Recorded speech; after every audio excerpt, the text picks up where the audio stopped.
પૂનમ પ્રસંગે કેન્દ્રીય સંસ્કાર ધામમાં માજી મંત્રી કેન્દ્રીય મંત્રી શ્રી પુરુષોત્તમ રૂપાલા સાહેબે આપેલ કૌટુંબિક વિશે પ્રેરક પ્રવચન સર્વે શ્રોતાઓ ધ્યાનથી સાંભળજો. ધન્યવાદ અસ્તુ. મુખ્ય અમૃત બિંદુઓ આપણી વચ્ચે એના ઉદ્બોધનમાં આપણે લઈએ એવી હું ગર્ભત એમને પ્રાર્થના કરું સાહેબને. આપણું સૌનું ગૌરવ છે.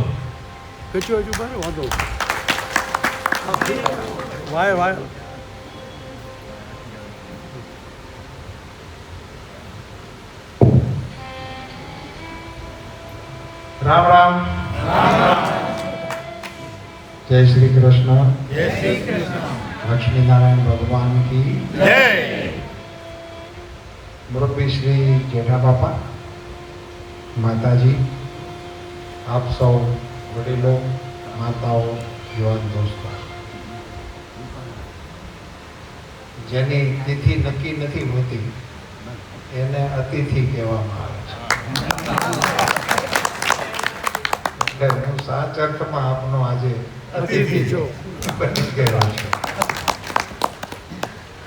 માતાજીની ઈચ્છા હશે ને લક્ષ્મીનારાયણ ભગવાનની કૃપા હશે એટલે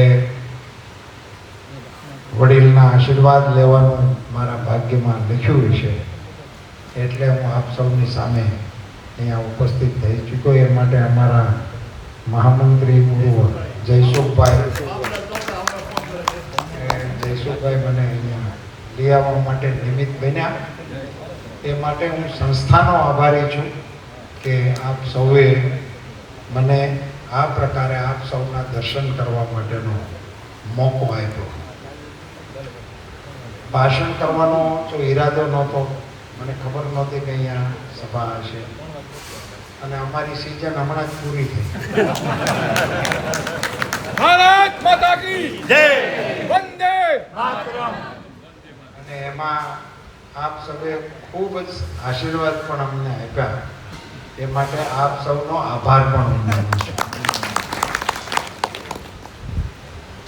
બહુ મોટી સંખ્યામાં માતાઓ ઉપસ્થિત છે અને મારી પાસે સમયનો ખૂબ જ અભાવ છે. એટલે હું વિશાળ વિષયોમાં લંબાણપૂર્વક વાત કરી શકું એવી મારી પાસે અનુકૂળતા નથી. પણ આપ સૌને ભાળીને મને રાજીપો એટલો બધો થાય છે કે અમારી માતાઓ આટલી મોટી સંખ્યામાં આવા કાર્યક્રમોમાં આવે છે. એ ખૂબ આનંદનો વિષય છે. થોડુંક જો આપણે પુનરાવલોકન કરીએ આપણા સમાજ જીવનનું તો બહુ સુંદર આપણી સમાજ રચના હતી. આપણી કૌટુંબિક વ્યવસ્થાઓ હતી. સંયુક્ત કુટુંબ એ આપણી મોટી શાખ હતી. અત્યારે સંયુક્ત કુટુંબો કમનસીબે જોવા મળતા નથી. આપણે જ ડેવલપ કર્યું, એક કર્યું ગોતવું છે એ હતું જ નહીં. આપણે જે શોધવા માટેના નવા માપદંડો આવ્યા છે ને બધી વિગતો અત્યારે કહી શકાય એવી નથી, પણ એ બધામાં થોડો થોડો બદલાવ નવેસરથી કરવાની આવશ્યકતા છે. ભાઈઓ માટે હું પછી વાત કરીશ ક્યારેક અવસર મળશે ત્યારે. આજે હું માતાઓ પૂરતો સીમિત રહેવાના મતમાં છું.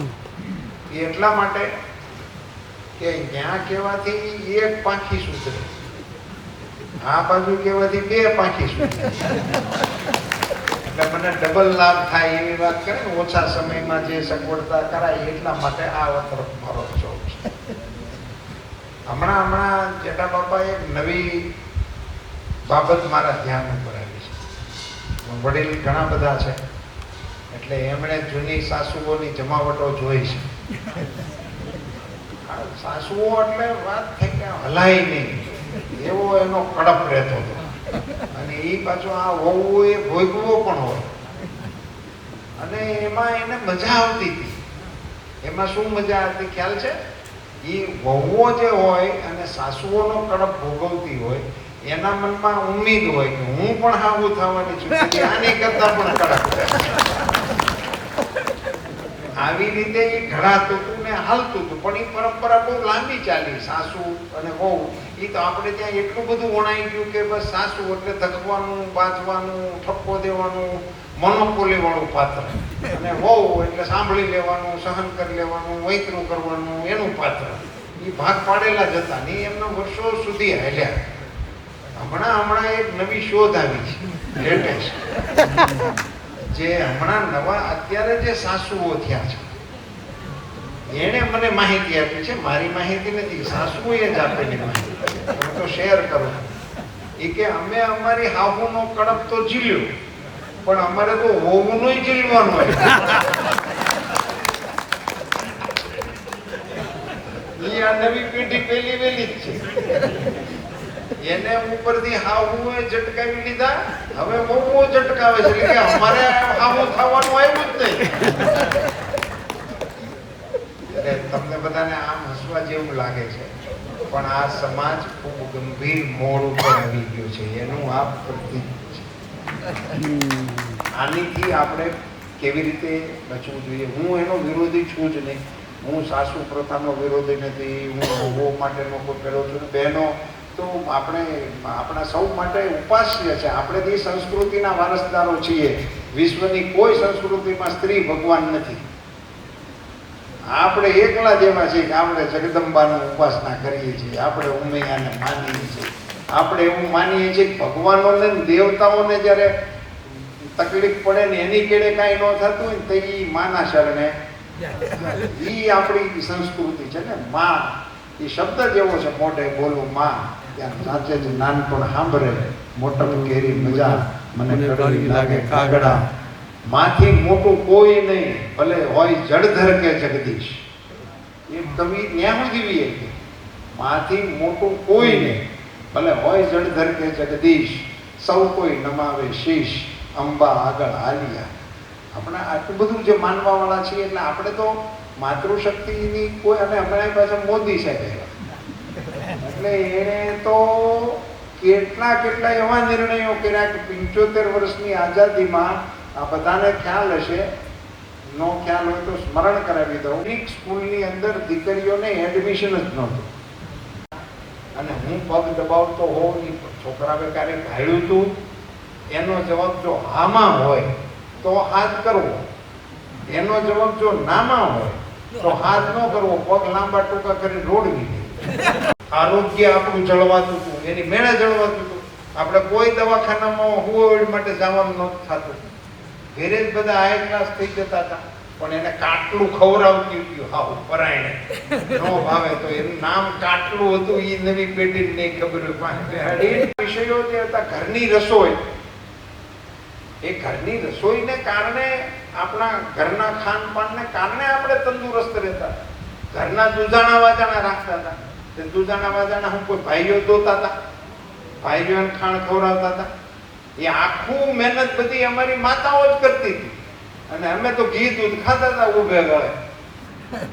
પણ એ કોણ? એ માતાઓ કરતી હતી. તો માં જેની ગાય નહીં પાળે, માં જેની ભેંસ નહીં પાળે, તો કોથળી દૂધમાંથી ઈ છોકરા કેથી બુકડો ભરે? કોથળી એક લઈ આવે, એમાં હાથ તો મહેમાન આવે. ઈ એના છોકરા ઘી ને દૂધ વાળા કોઈ દી થાય નહીં. ઈ તો જેની માં પોગરું ભરીને પાસે બેઠી હોય. અને તમને યાદ કરાવું જૂના સમયની વાત, છોકરા દૂધ ન પીતા ને તો ચટણી વાળી આંગળી કરી, ખાણીયામાં લહણ વાળી ચટણી ખાંડેલી પડી, એમાં આંગળી નાખીને મોઢામાં નાખી દે. મોઢું તીખું થઈ જાય ને આખો લોટો પી એમ દૂધના એવાયા કરતા હતા છોકરા. અને ઈ ઘરના ઘી દૂધ ખાયેલા છોકરા, ઈ બપોર પછી અડધી કલાક ઊંઘીને ઊભો થયો હોય ને તો એની આંખો થોડીક લાલ થાય, અને ઈ કાંઈક કરી શકે. આમાવાના હાલી ન શકે ને, એ ઘરનું કાંઈ ન કરી શકે, દેશનું શું કરે? અવળકંધા જોવાનો આપણા સમાજમાં એટલા માટે ખબર, ફાટલ ફૂટિયા રાખતા થઈ તો એને કોણી મારીને સીધા હાંકતા હતા, ઠેક મારીને ઘોડી ઉપર ચડી જતા હતા. હવે માંડવામાં લઈ જવો હોય ને ઘોડી ભાડાની લઈ આવ્યા હોય તો 8 જણાને પડખે રાખે. તું ક્યાંય જાતો નહીં, ઘોડા વાળા કહેવાય. એ આપણો સમાજ છે. મહેનતુ સમાજ આપણો છે, મહેનત કરવાવાળો વર્ગ આપણે છીએ, પ્રમાણિક સમાજ આપણો છે, સાહસિક સમાજ આપણો છે. આવી નાની નાની જે થોડીક ક્ષતિઓ આવી છે ને, એને માતાઓ જો બેસીને દીકરીઓને અને વહુઓ બંનેને જો થોડું થોડું આપણું જૂનો ઇતિહાસ પાસે બેસીને કહો કે અમારા દાદી હતા ત્યારે આવું હતું, અમે ગામડે હતા ત્યારે આવું હતું, આવી મહેનત કરતા હતા, આવી રીતે કામ કરતા હતા. હવે તમે થોડાક મજબૂત બનો. મજબૂત બનાવવા છે આપણે, ને મજૂરિયા નથી બનાવવા, પણ મજબૂત હોવા જોઈએ. આપણે પર કચરા પોતા નથી કરાવવા, પણ બેહી નો હકે ને દરરોજ દવાખાને લઈ જવા પડે ને એવા નો હાલે. માય કાંગલા જેવા ના હાલે. એ હોવા જોઈએ કડે કડે. એવી સ્થિતિનું પારિવારિક નિર્માણ કરવાની જવાબદારી માતાઓની જ છે, પિતાઓની નથી. હું મારો પુરુષ છું બચાવ કરું છું એવું નથી, પણ અમારા કવિઓએ એવું જ લખ્યું છે.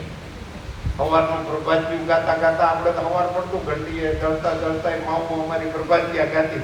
પરોઢ થયું ને પાંઘર્યું મન વનવા સળગ્યું વાગી રે ઓચિંતાની આળસ મરડી, ત્યાં તો ઝબકીને રાધા જાગી રે. એની એક કડી મને બહુ. ઘરને ખૂણે સાવરણી જાગી, એણે સુતા સાવરણાને જગાડ્યો રે.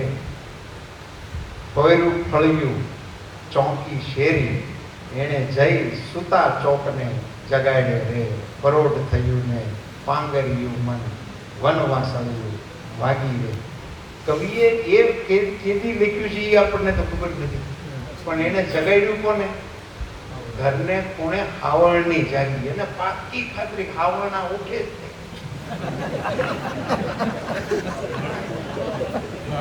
આ બાજુ વાળાને હવે સમજાણ. હાવરણી જાગે તો જ ઘર ચોખ્ખું થાય. હાવરણા તો બધા જગાડવા જ પડે. માથે પાણી રેડો તે ચાલે.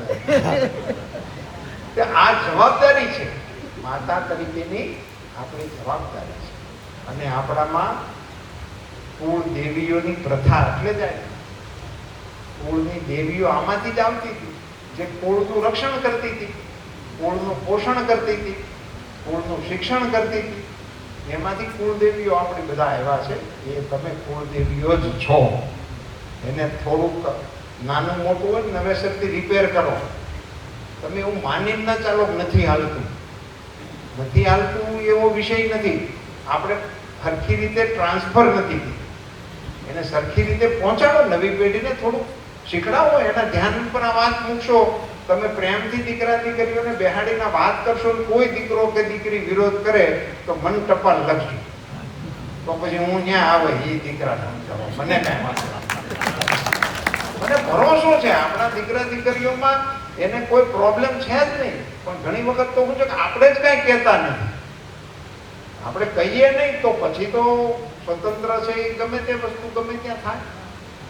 એટલે હંમેશા તાકાત કે જે શક્તિ છે એને નિયંત્રિત કરીને નિયમિત કરવી જોઈએ.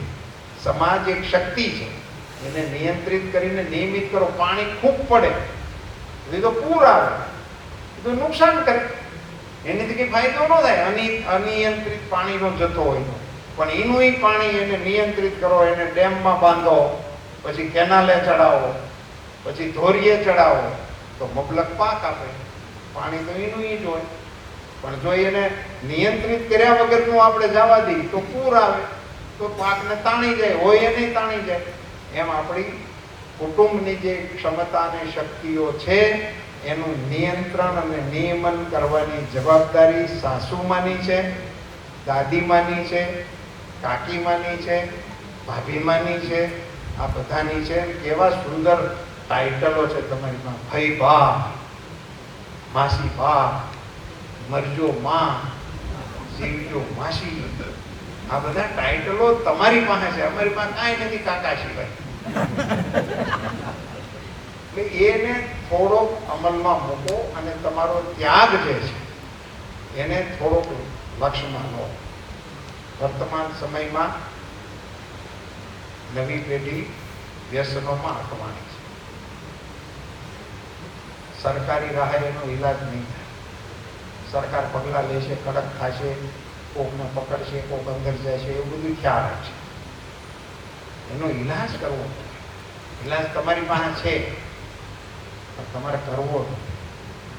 હમણાં આવશે રક્ષાબંધન અને અત્યારથી ત્યાં બધી તૈયારીઓ થઈ ગઈ છે.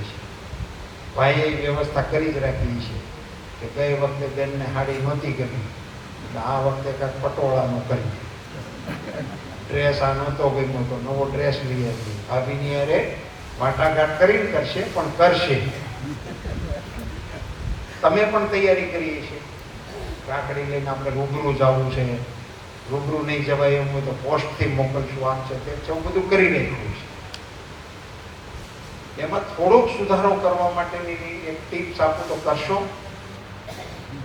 આ વખતે કચ્છમાં તમે એવો પ્રયોગ કરો કે રક્ષાબંધનને દિવસે ભાઈને રૂબરૂ રાખડી બાંધવા જાઓ. એટલો કોશિશ કરો, એકમાં વાંધો નહીં. રાખડી બાંધતા પહેલા પૂછવાનું કે ભાઈ તું માવા ખાશો, આખો દી તારા મોઢામાં માવો હોય છે, તું માવો છોડ તો રાખડી બાંધવીશ, નહીંતર મારે રાખડી બાંધવાની થતી નથી. તમે માનો છો કે તમારો ભાઈ એને અવગણી શકે? બેન ભાઈનો જે ભાવ ને પ્રેમ છે ને દુનિયામાં, એનો જોટો વિશ્વમાં ક્યાંય નથી. આપણી સંસ્કૃતિમાં છે એવું. તમે ખાલી બાપની મિલકતમાં સહયું કરી દો છો ને એટલું નથી, એટલું પૂરતું નથી. 80 વર્ષના માજી હોય અને 50 વર્ષથી પિયરમાં ન ગયા હોય અને એના છોકરાઓ ખેતીવાડી કરવા માંડ્યા હોય, એની વાડીએ ગયા હોય અને સીમમાં આટો મારતા મારતા જો ઉપર વાદળી ચડે અને માડીની નજરે વાદળી ચડે તો માડી વાદળી સામે જોઈને શું બોલે? વરહજે મારા વીરના ખેતરમાં. હજી સુધી કોઈ ડોશીમાં એવું નથી કીધું વરહજે મારા વરના ખેતરમાં. કલ્પના તો કરો. પિયરના ઝાડવા 50 વર્ષથી નથી જોયા, એના મનમાં ભાવ તો કોને માટેનો છે? વરહજે મારા વીરના ખેતરમાં. માથું કાપીને માનું પોતાની પ્રિયતમાને આપવા લઈ જતો હતો કુમારકી. પેલી એ કન્ડિશન કરી હતી તારી માં નડે છે મને, એ હોય ત્યાં સુધી હું આવું નહીં. માથું કાપીને ઉકળ્યો, માથું લઈને હાલ્યો જતો હતો અને ઠેસ વાગી. એ માતાના લોહીમાં હજી નહોતું નીકળી ગયું તો હોઠ હલતા છે. એ માથું કાપેલું માથું બોલ્યું, ખમા મારા દીકરા તને વાગ્યું તો નથી ને. ઈ માં છો તમે, ઈ ભાવ છે તમારામાં. એનો પ્રયોગ આપણા પરિવારને વ્યસન મુક્ત કરવા માટે તાકાતથી કરો, તાકાતથી કરો. અને હું આગ્રહ રાખીશ કે કોઈ માતા બહેનો પોતાના ભાઈને આ નાનું પણ વ્યસન છોડાવવામાં જો સફળ થાય તો એનો વિડીયો પણ વાયરલ કરો. બીજા જોશે કે અહીંયા આ ગામમાં થયું તો આપણે કર્યું. હાવ નકામા વિડીયો જોઈને આપણે આંખું ફોડી દઈએ. હાવ સમજાય કાંઈ કારણ નથી, કોકની કુથલી કરવાના એનું ચલણ હાલે છે. તો ક્યાંક અમારી માતા કે બહેન એના વીરાને મનાવતી હોય અને એનો ભાઈ માની જતો હોય એવો વિડીયો આવે તો વાંધો ખરો કાંઈ? ટ્રાય કરશો. આપનો ખૂબ ખૂબ આભાર. ભારત માતા કી જય.